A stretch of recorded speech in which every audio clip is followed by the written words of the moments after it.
ties into the paper you gave me. Is a strictly homogeneous gravitational field one of constant field strength everywhere, one with exactly zero Riemann curvature? Is that even possible? Only if a semi-infinite slab of matter is possible. Yes! Thank you! Yes. And so, that's the answer I expect. That's what I was thinking. If Einstein got the gravitational origin and relativity of inertia right, why isn't this a commonplace in physics today? Because in the 1950s and 60s, a group of people who were general relativists went in another direction. And the direction they went in is a direction which physicists dealing with gravity already in the time of Einstein's invention of general relativity wanted to go. They wanted to see gravities as another field theory, like the theory of electrodynamics, and subsequently the strong and weak forces and things of that sort. That is to say, they wanted to see sources and fields in space-time.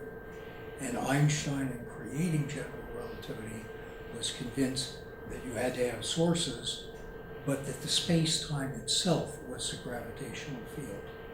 That it is not a field that exists in some background space-time.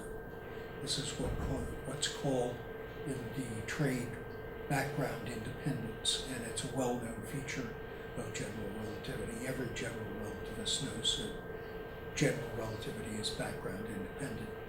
Not all of them appreciate how fundamental, however, that assertion is.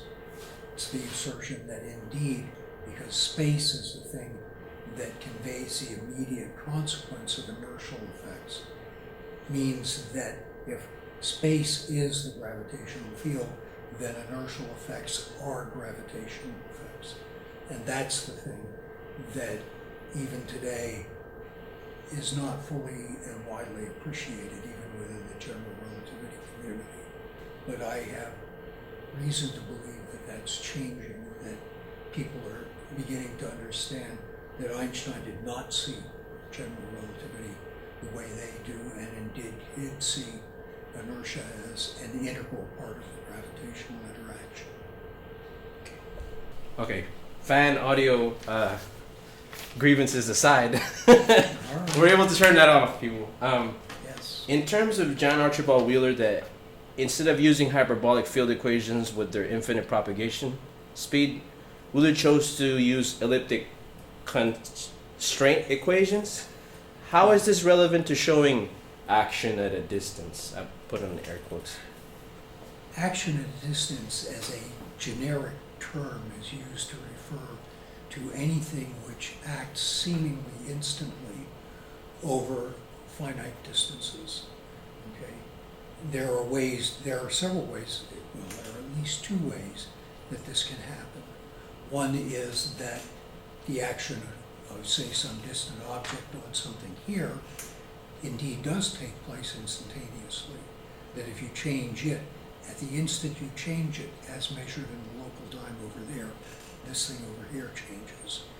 This is the type of action at a distance that's routinely assumed, for example, in quantum entanglement phenomena, when they say that changing the state of an entangled object on one side of the universe instantly changes the state of its entangled partner on the other side of the universe. That's what they mean. Okay? But it's not the only type of action at a distance possible. The other type of action at a distance is the type that's embodied in Wheeler and Feynman's so-called absorber theory of electrodynamics. And in this case, the way in which the action takes place is some intermediate event creates an entangled pair, one part going towards one side of the universe, one going towards the other.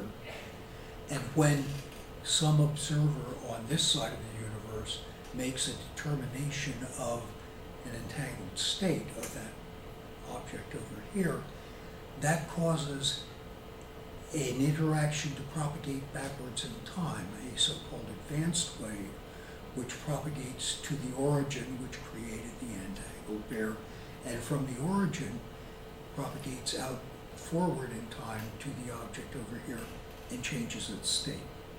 Okay? It's a tricky way of doing things, you could say, because it's not instantaneous action in the sense that Newtonian instantaneous action is, but it amounts to the same thing, because it appears to someone observing the state of this thing over here, or able to observe it, that indeed when the measurement is made over here, the state of this thing changes, seemingly instantaneously. But it's because of the advanced wave going back to the source and a retarded wave going out to the object that causes that to take place in that fashion. Now, this is also applied to gravitation. It was applied to gravitation by Fred Hoyle and Giant Narlikar back in the mid-1960s. And as one of the films about Stephen Hawking that you can see on the Science Channel makes plain, Hawking got a hold of Hoyle's paper on action at a distance gravity the night before he was to talk at the Royal Society, and discovered that there's a little problem with this, because gravity doesn't get attenuated by matter. It can propagate infinitely far out into the future, and of course if it can get there, the advanced wave can get back to the source, and the result of this is, of course, as Hawking discovered, that the so-called advanced solution of Hoyle's field equations diverges. Okay? It turns out there's a way to beat it though. Accelerating expansion of the cosmos cuts off the interaction and invalidates Hawking's argument about Hoyle's theory. Heidi's got a paper on that was just published a few months ago. I gotta read that. Okay, next question. What do you have to say about the Higgs field, as some have suggested, being the origins of all inertia? It's wrong. Succinct with brevity, thanks. No, ask yourself an obvious question. The Higgs particle has a mass that's 125 GeV or something like that. That is to say, more than 100 times larger than the proton mass, which is about a GeV. Okay. The question is, if the Higgs particle is giving everything else mass, what gives the Higgs particle mass? Gravity is the thing that gives matter mass and inertia. And it's built into general relativity. It's not a matter of, well, you can choose to believe that if you want, or you can choose. If you choose not to believe it, you're in effect rejecting general relativity as a correct theory of gravity.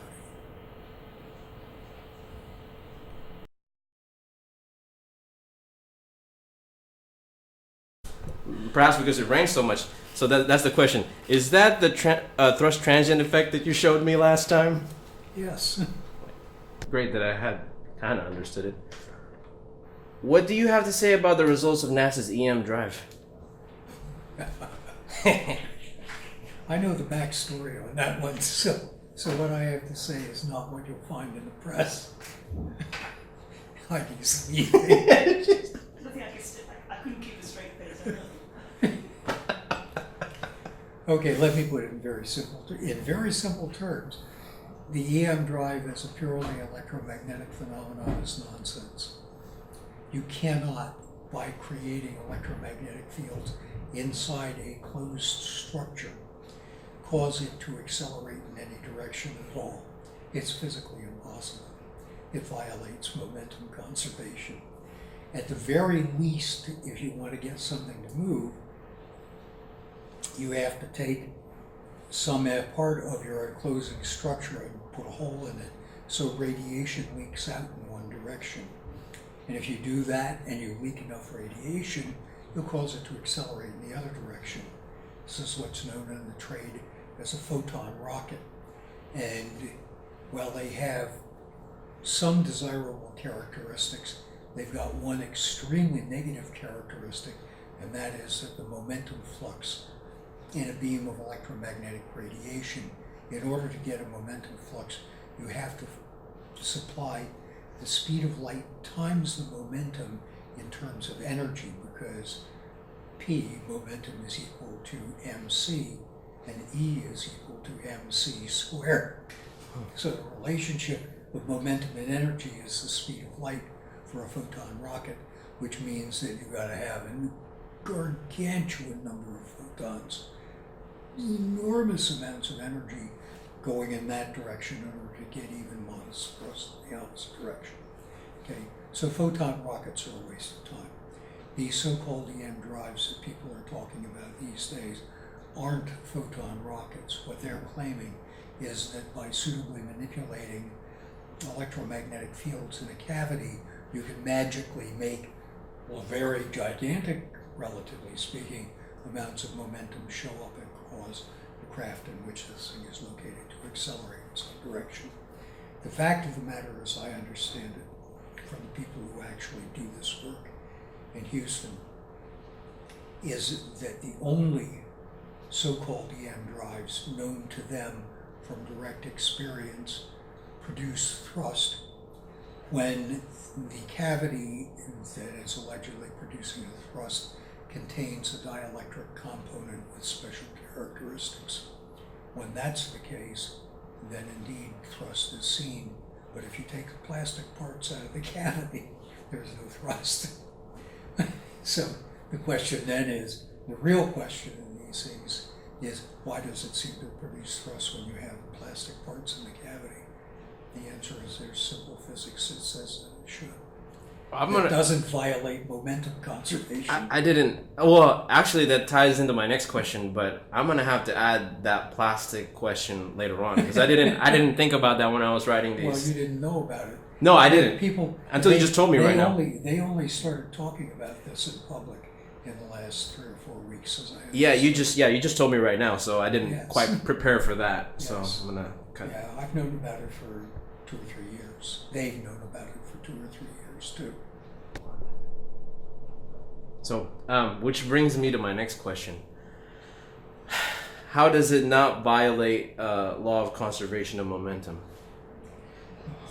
It's the same situation as you find in electrodynamics. In electrodynamics, if you ignore the momentum that's contained in the field during an interaction, electrodynamics, viewed only as forces on electric charges, violates momentum and energy conservation as well.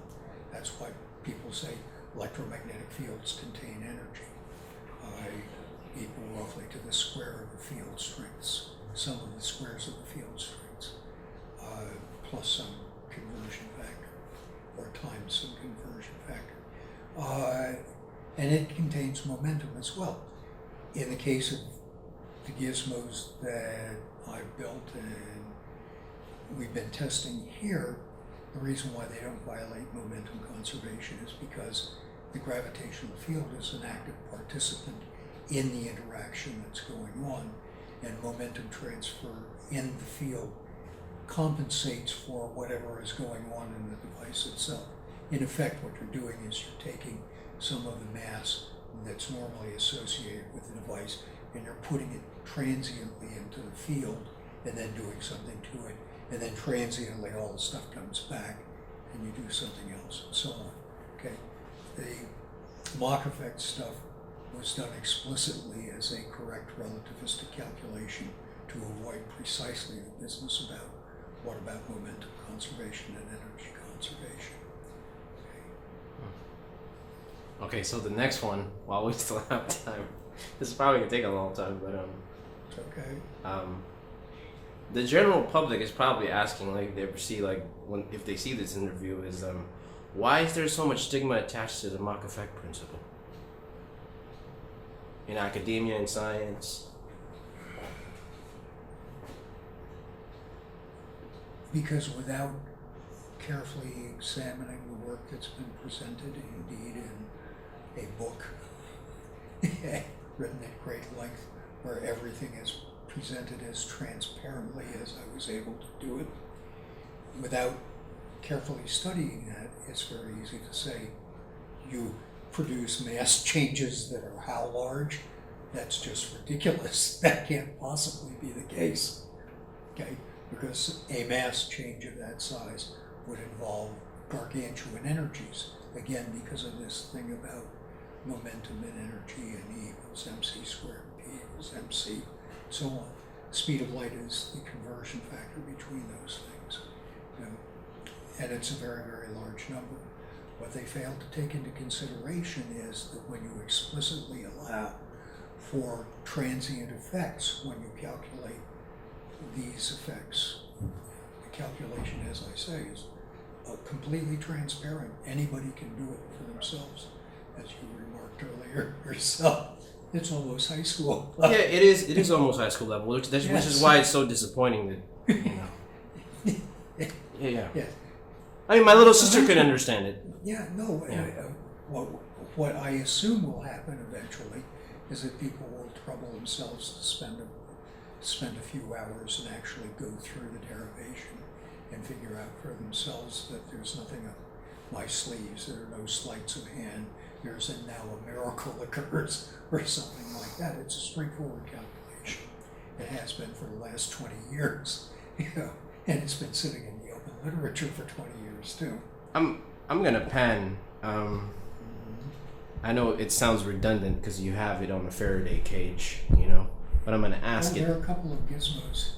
There are a couple of gizmos in the vacuum tank below the Faraday cage on the beam. Which is that goes back to my next question is will their EM drive Mach Effect thruster, would that work on a vacuum? Does it work in a vacuum? Yes. Because I'm just They're point. actually- I just pan to show that No. yours is Yeah, no, I understand. No, this is being funded by NASA. It's being funded by NASA management at Johnson Space Flight Center. And I suspect it probably has the tacit or implicit backing of people further up the line in the NASA bureaucracy. They're not interested, as far as I understand it from people I know who are privy to that, what goes into that. You know, they're not interested in the theory. They think the theory's nonsense. What they're interested in is the experimental results, because the experimental results appear not to be nonsense. That is to say, they're seeing something which I can explain, and they try to explain as an purely electromagnetic phenomenon.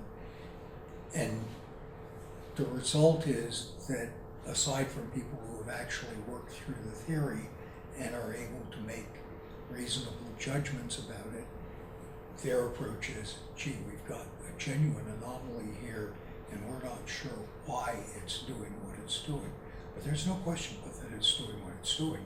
When the plastic parts are in the cavities that these guys run, they produce very, very small amounts of thrust. Thrust on the order of the sort of stuff that I'm looking at. It's like a micronoon. On the order of a few micronewtons. Okay. Yeah. Which brings me to the last question I was supposed to ask you today, which I guess I'm not going to formulate it as a question. What accounts for the thrust on their EM drive? Because according to them... It's the plastic. It's the plastic in the cavities. The plastic in the cavities, let me explain. To produce a Mach Effect thrust, you have to do two things, not one. You have to make the mass of the object that you're using in effect as recyclable propellant. You have to make the mass get a little bit higher and then a little bit lower and a little higher and lower periodically. But simply making the mass fluctuate in that fashion, okay, which, as I say, is a straightforward consequence of assuming that rest mass is in fact a potentially time-dependent quantity, okay, that by itself doesn't produce thrust. As the mass is changing, getting a little bit less and a little bit more, you have to push when it's more massive and pull your recyclable propellant back when it's a little less massive. And straightforward to see that will leave you with a net force in this direction. So it's Okay. it's not... Okay. You have to have two periodic mechanical motions in these devices to make them work. One produces the mass fluctuation, and the other acts on the fluctuating mass to produce the thrust. It turns out that the mass fluctuation occurs at twice the frequency of the voltage signal that produces the fluctuation. Okay? It turns out that the plastics that these people are using display some piezoelectric, which is linear or first order response, and it also produces what's called electrorestriction. Electrorestriction depends upon the square of the voltage applied, and that has a frequency automatically of twice the base frequency. Okay, so in these devices that they have, if they have plastic that has both linear and electrorestrictive quadratic response, then you can do the math, and what you find is that unless you pick your circumstances very poorly, you can produce a little bit of thrust in pieces of commonplace plastic. Okay, the devices over here, which run at much, much lower frequency, they're running up in the gigahertz range. Wow. This runs at about 40 kilohertz. Okay, these devices, it was purely accidental. I discovered after I bought the crystals from Steiner Martins that they have a strong piezoelectric and electrorestrictive response, so you only have to activate them with a single frequency, but then you've got to pick the right frequency on a mechanical resonance with the phases, the phase of the first and second harmonics in the appropriate relationship to each other and all that. And you can produce measurable thrust. You know, I've got one of the traces up here right now that was taken yesterday. I want to see that later, but Okay. now I've been able to formulate the question right. All right. So according to them, it would be like quantum vacuum acting as propellant ions, but as you said, a it's plasma. gravitation. Yeah, they're assuming that the quantum electrodynamics, if done naively, says there should be zillions of electron-positron pairs and photons floating around in a vacuum. This is a well-known problem of quantum electrodynamics. It's called the cosmological constant problem. Okay? Because all of that stuff that's allegedly floating around in the vacuum has real energy. And if it were there, the universe would be curled up in a little itty bitty ball because of the amount of energy that's involved. In fact, the vacuum, as far as that type of energy is concerned, the energy density is almost exactly zero. Okay?